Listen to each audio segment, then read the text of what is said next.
So now I want to talk about an aspect of the production switcher, and that is known as keys or keying. And this is basically the ability to put multiple effects on top of each other. And you've probably seen keys used a lot of times in a lot of different ways and may not have even known about it. So what we're able to do is with keys, we use a device called a keyer, which allows us to superimpose an image on top of another image. So in the case of me, I'm now being keyed over this background. I'm having my background behind me, which is my dining room, that has been removed, and then it's allowed me to be superimposed over. And there's different types of ways that you can do keying to get a desired effect. So one of the first types of keys is what's known as a mask.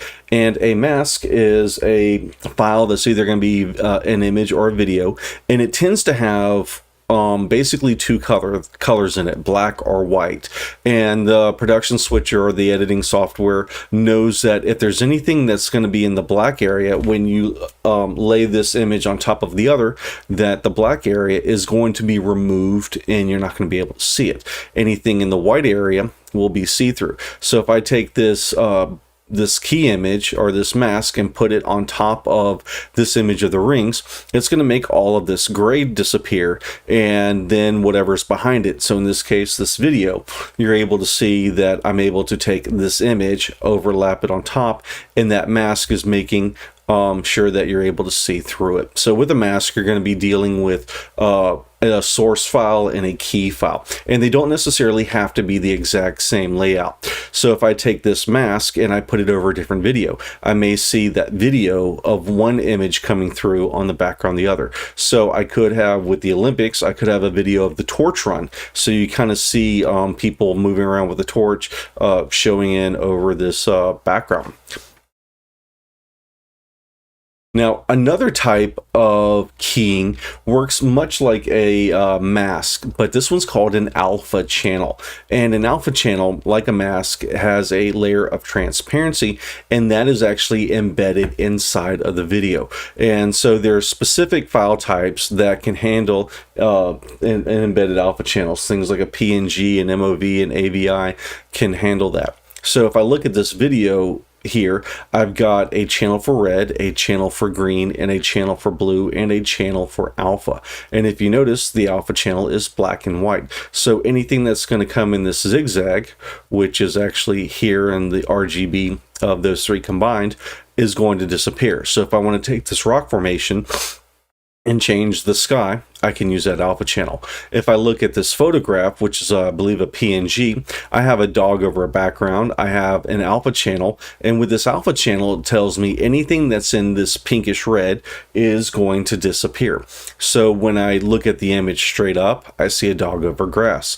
If I look at the image through a keyer, the keyer is going to take that alpha channel and remove it. And again, you can embed this alpha channel in video or in a still image to help you out. So we could have a video of this dog running over an alpha channel, and we can put the dog in different scenarios and situations. So one of the things that we've seen is alpha channels get used in name graphics.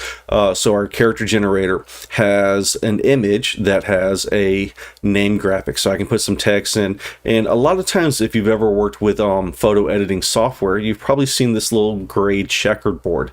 This usually indicates that there's going to be transparency involved. So if I take this name graphic with this transparency and I put it on top of this image, you can kind of see that the name is showing through, and it's going to happen in front of the person that's talking.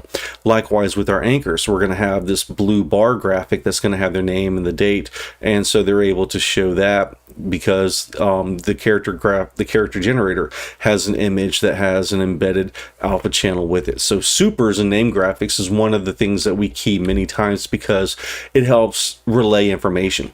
So if I look at this person behind me, I know that she is the softball head coach. For you watching the video, you may not have known that, but because we have a name graphic in, we're able to identify her name and her job. Likewise, we have our two anchors. So we have a gentleman named Brady, we have a female named Allison, and this newscast was taped on January 27th, 2020. And so when we looked at, by having name graphics and supers, we're able to add more information. Sometimes we'll even add a name graphic at the end of a story that says, for more information, call this phone number, go to this website, and you're able to relay that to your audience as well. In addition to name graphics, we can do images and videos our production switcher has, and these come from an area called a still store. And when I talked about in camera positions and compositions, that there was a type of shot called an key shot, or an OTS, an over the shoulder. So when our camera pans over and they leave an empty space for our anchor, we can use the production switcher to superimpose an image on top of that. So in the studio, you probably don't see this graphic, but our production switcher and everybody at home will see this. And this is called a key shot because most of the times this graphic is being keyed over the anchor. If it's being done through a mat, an alpha channel, or something like that, it is being superimposed or keyed on top of them, which is why we would call that a key shot. So here are a couple examples of key shots. In the upper left, I have an anchor that has a graphic that is superimposed. On the upper right, I have an anchor who's actually sitting in front of a monitor. And so while this is not technically being keyed in front of him, the shot is going to be the same. Likewise with our two female anchors, I have a news anchor that actually does have a graphic that is being keyed in front of her, whereas I have this another anchor that's standing in front of a monitor to display some information. But again, we call that the key shot because, like I said earlier, you've got your anchor on one side and then you've got space on the left for their graphic. And with the keyers, we can key multiple layers at one time. So we have a type of story that we call news from around the state. And with this, we will show a quick story.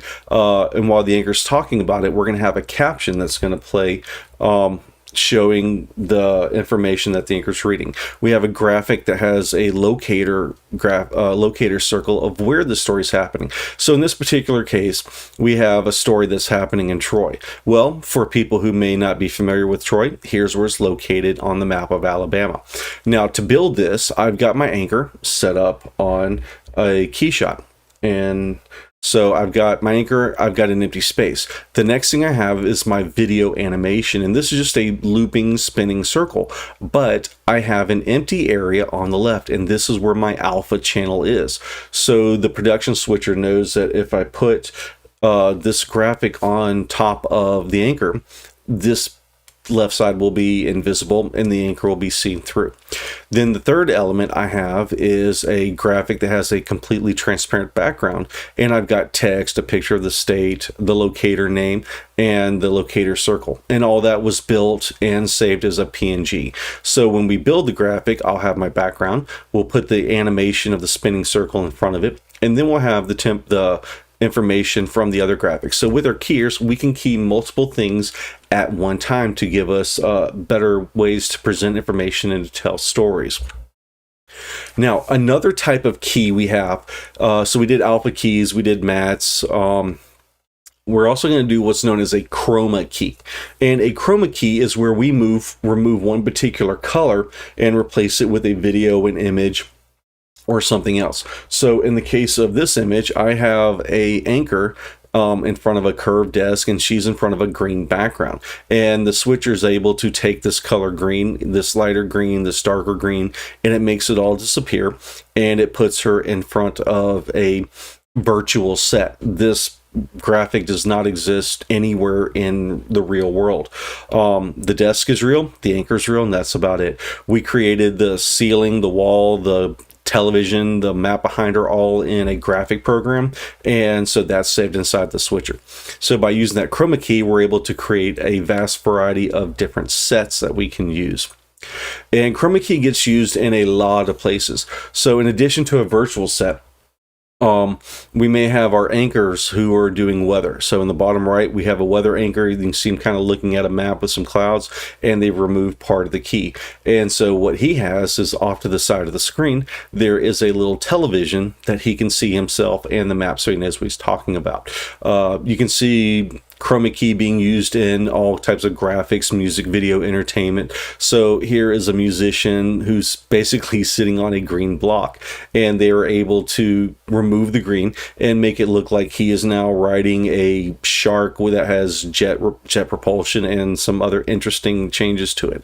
If you're familiar with the movie Harry Potter, the Harry Potter series, I was very disappointed to find out when I was little that he didn't actually have a broom that he flew on. They wound up putting him in front of a green screen, and so they were able to remove the background, and that made it easier for him to look like he was flying. So a chroma key does give you a really powerful tool for adding onto your production or your newscast.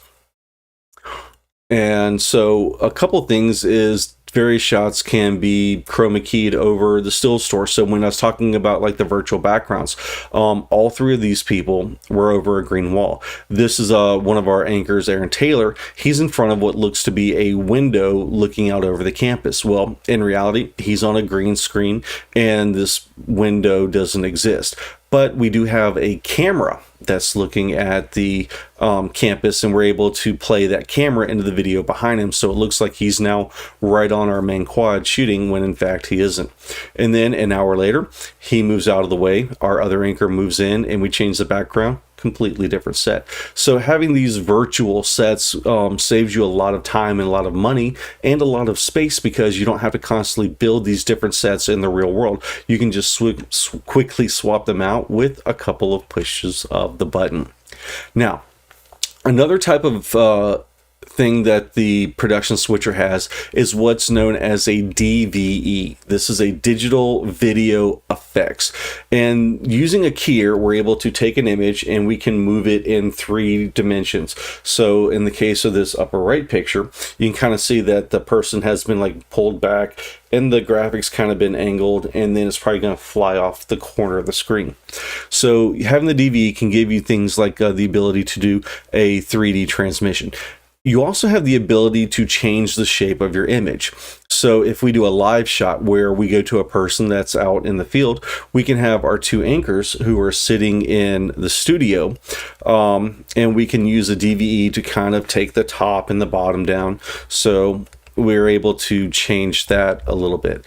So let me see, like one of the effects of the DVE is I can go in and you can sort of like crop out the top of somebody's head, or you can kind of use that to sort of grab them, move them around the screen however you might need them. So the DVE does kind of give you that ability. So when I look at this particular graphic, I've got an image from the studio, and you can see that we've kind of crop the top, bottom, left, and right. There's another image. We've done the same thing, and when you overlay them on a graphic, you can kind of see that you've got like your studio section in one shot, you've got your reporter on the other, and you're able to kind of switch back and forth. So this is a really good way to present information in the way that you have like a live shot, or you have something extra that you're going on your show. So the DVE gives you the ability to manipulate those graphics and possibly even turn it, shape it, rotate it, however you might need to do that transition.